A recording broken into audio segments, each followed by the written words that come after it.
So we're going to be talking more about altruistic behavior in humans. So far we've just been talking about it in ground squirrels a little bit later in the semester, and how cooperative behavior can have evolved, and how family behavior may be involved with this. But for now, one of the things I want you to think about is this thing called Hamilton's rule, which is really just looking at benefits relative to costs, right? If benefits are greater than costs, then a behavior should evolve. So a behavioral ecologist is going to look at this in a quantitative fashion. When is it likely that an altruistic gene is going to be favored by natural selection?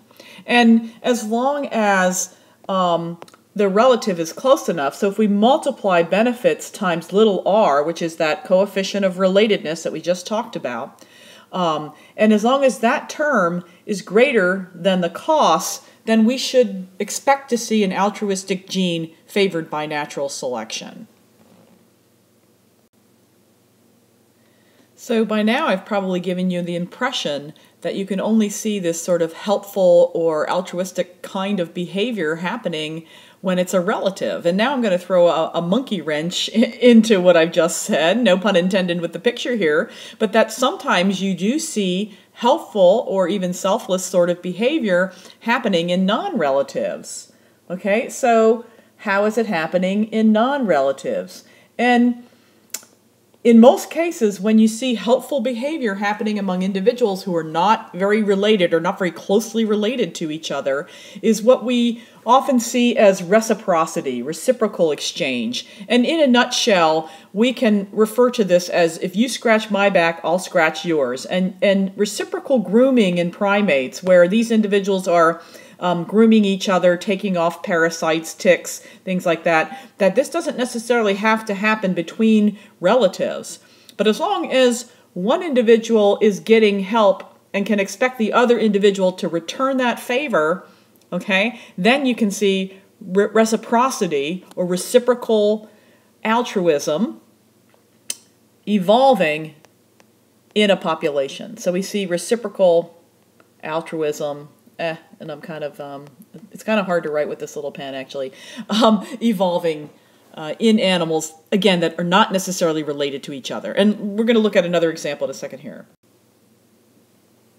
So these cute little fellows that are actually vampire bats, most people don't usually associate with really nice, social, loving kinds of behavior. But in fact, vampire bats exhibit a very sort of classic example of reciprocal altruism, where they help each other out. What's interesting about vampire bats is that when they go out at night to find a blood meal, they go off and find a horse or a donkey or something, and they fill themselves up with as much blood as they can get. And when they bring it back, come back to the colony, what you'll see is that some of the bats were able to get a meal, and some bats may not have been able to get a meal. So maybe this guy was hungry, and this one over here was able to get a blood meal.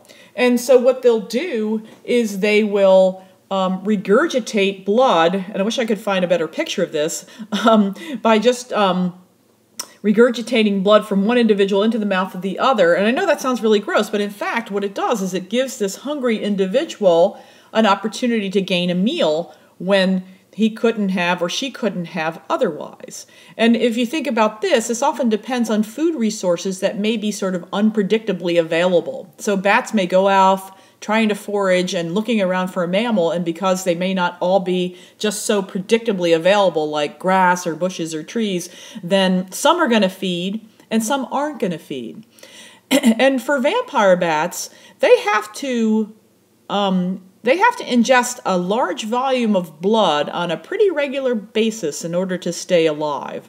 So vampire bats, if they don't get a blood meal, and I should have done this in red, huh? If they don't get a blood meal, at least every 2 to 3 days, they could die. Okay, they're not just stressed out, they can die. And so we see the evolution of this reciprocal altruism in these blood exchanges that can occur, again, between non-relatives.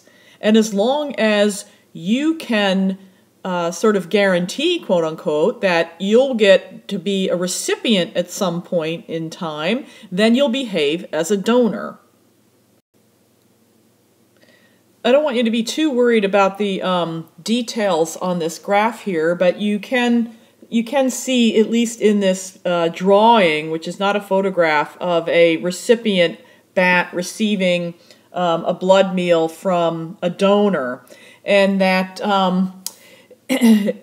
what we can see energetically is that the starvation point here is going to be reached somewhere around, 2 days, up to 60 hours altogether, and that if recipients don't start to get blood, they're going to die. And so, again, because of the fact that there can be a delay in who's producing the beneficial behavior and who's receiving it, it doesn't really matter. The reciprocal grooming you might see happening at the same time, but this sort of delayed reciprocal altruism can evolve. And again, because their survival depends on it, you can see beneficial behavior, or what seems to be giving or selfless behavior in the moment anyway, coming about as long as donors can become recipients in the future and vice versa. So everybody has to play the game.